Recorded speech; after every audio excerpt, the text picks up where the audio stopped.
A record buried in the tides of the everlasting sea of blood, whispers of power so vast it warps reality itself. Here in recap. Martial God Asura, chapter 627-628, Chu Feng, still savoring the spoils of treasure and the trust of the enigmatic Little Fishy, finds himself drawn to the epicenter of chaos. Above the crimson waves, Yafei dances upon the storm, her pink longsword scattering petals that rend space, locked in a merciless contest with a man-eating monster whose might transforms the sea into a weapon. Chu Feng watches from a distance, heart-pounding, knowing that the outcome of this battle could reshape destinies, and that even martial lords may falter beneath such fury. As lightning tears across the heavens and waves scream in defiance, the stage is set for a chapter where courage, cunning, and raw power will clash beyond reckoning. Listen closely, for what I am about to tell you is no ordinary tale of sword and sorcery. Deep within the tumultuous, everlasting sea of blood, where the waves themselves seem to roar with ancient fury, a young prodigy named Chu Feng was about to witness a battle that would shake even the heavens. In a moment of capricious inspiration, Chu Feng's fingers danced through the air, tracing intricate spirit formations that shimmered like ethereal brushstrokes. With deliberate care, he inscribed words midair, a message of gratitude to Beauty Yafei for her boundless generosity.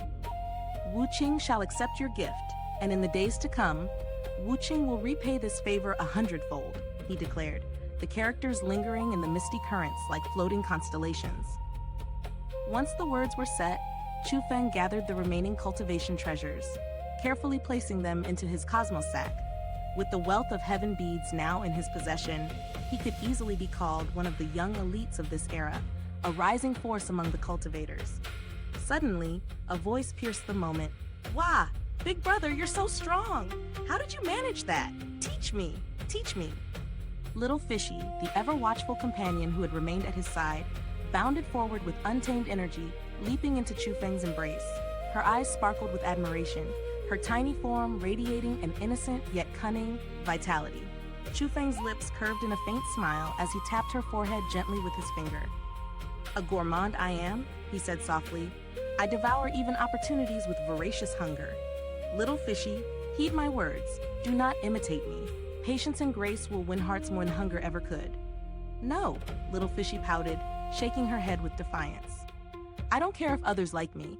They are all bad people, full of ill intent. Only you, big brother. Wish me well. Only your favor matters." Chu Feng chuckled, touched yet curious. "And how do you know I am truly sincere, that I hold no hidden motives?" "Heh, I am not a fool," she replied, sticking her tongue out playfully before seizing his hand. "Come on, big brother. It's far too boring in here. We must go out and play." Chu Feng was momentarily lost for words.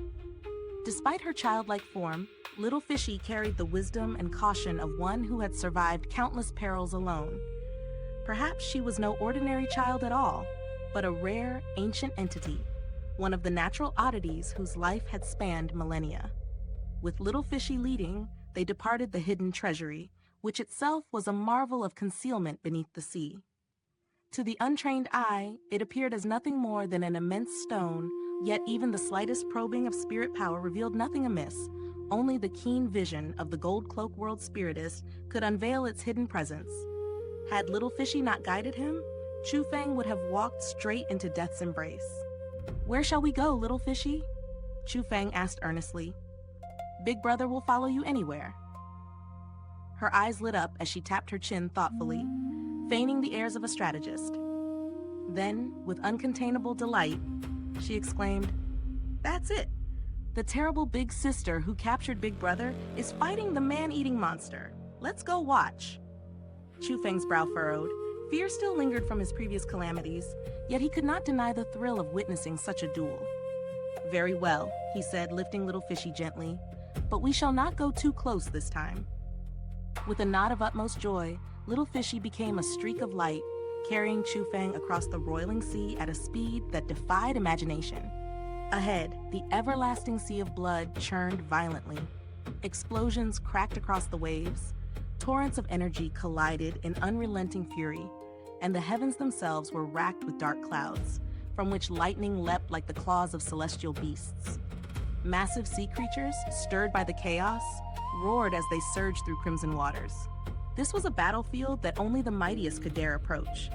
Above the storm, Yafe appeared, her skirts a cascade of color, flowing like clouds caught in a divine gale. She wielded a pink longsword, no longer than 3 feet, yet woven as if from the petals of 1,000 blossoms. Each strike resonated with the world itself, sending petals cascading through the air, slicing through reality with every arc. Even the man-eating monster, a creature of terrifying scale, drew upon the power of the blood-red sea. Every droplet of water became a spear, every swell a weapon of unimaginable force. Despite Yafei's unmatched skill and her extraordinary armament, the contest was a clash of titans, evenly matched and unpredictable. Chu Feng, hidden amidst the far waves, observed with awe. Though he had the potential to ascend to the rank of martial lord, even he knew that to stand against Yafei and the monstrous adversary would be to court instant death. The power disparity was staggering. Martial lords, yes, but these two operated on realms beyond mere rank. As the battle raged, waves clashed, skies burned, and the earth seemed to tremble beneath the echo of their might. Chu Feng could only watch, heart-pounding, the full spectacle of martial lords waging war in a domain where nature itself bowed to their strength. The saga of this day, told in whispers and legend, would long be remembered as the clash where skill, courage, and destiny intertwined upon the blood-soaked waters, witnessed by a boy and a mysterious little girl, whose fates were inseparably entwined with the tides of martial destiny. The sea trembled, and the air itself seemed to shiver under a roar that split the horizon. A cataclysmic boom rolled across the waves, shattering the quiet of distant lands. In that instant, Yafei stood resolute, her pink longsword gleaming with a light that seemed almost alive, facing a monstrous adversary whose ferocity had already stolen 4 hours of her patience. 4 hours. Wasted, Yafei muttered through clenched teeth, her voice sharp as the wind slicing through a mountain pass. If this drags on, my reputation will be in ruins. I cannot endure this. Her eyes flared with sudden determination. One hand gripped the hilt of her sword, the other weaving the intricate patterns of martial incantations in the air. Around her, currents of mighty aura spiraled, and layers of subtle radiance coiled like celestial serpents, infusing her form with a luminous grace. The power she wielded surged with the force of a rising storm, threatening to shatter the limits of a rank 6 martial lord. A cry tore from her lips. Mortal taboo, illusory sword thrust. The pink blade erupted in brilliance, a concentrated beam of pure light that fell upon the world like a meteor. With a thunderous crack, a colossal white sword of radiant energy plummeted downward.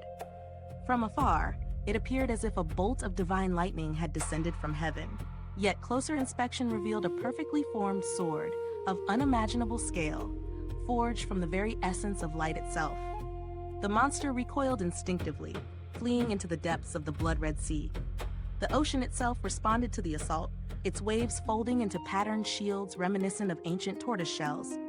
But these defenses were no match for the power unleashed.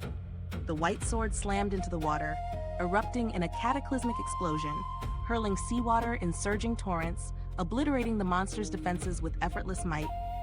Chu Feng's eyes widened, awe and disbelief warring within him. I've never seen a martial skill of such magnitude. Could this be rank 9? Eggy shook his head, his voice calm but edged with gravity. No, this is far beyond ordinary ranks. This is a taboo martial skill. Chu Feng's brow furrowed. Taboo martial skill? Isn't that forbidden? Eggy's gaze hardened. There is a subtle but essential distinction. Forbidden mysterious techniques and taboo martial skills are both prohibited, yet their nature differs. Martial skills draw upon the world's energy, shaping it into extraordinary power. Rank 9 is the human limit. Beyond that, to wield such power invites inevitable backlash, injury, or even death. Martial skills surpassing this threshold are called taboo. They are warnings written in the cosmos. Use only in desperation. Eggy continued, his tone grave with authority. There are 4 levels I know of: mortal taboo, earthen taboo, heaven taboo, and divine taboo. Yafei invoked the mortal taboo, and her aura confirmed it. She is a genius forged in extraordinary power, capable of wielding such forbidden might. Chu Feng's mind raced, calculating the implications. Then she will suffer backlash? How soon? Eggy's expression remained steady. Unavoidable. That is the essence of taboo. Even mortal taboo carries consequences.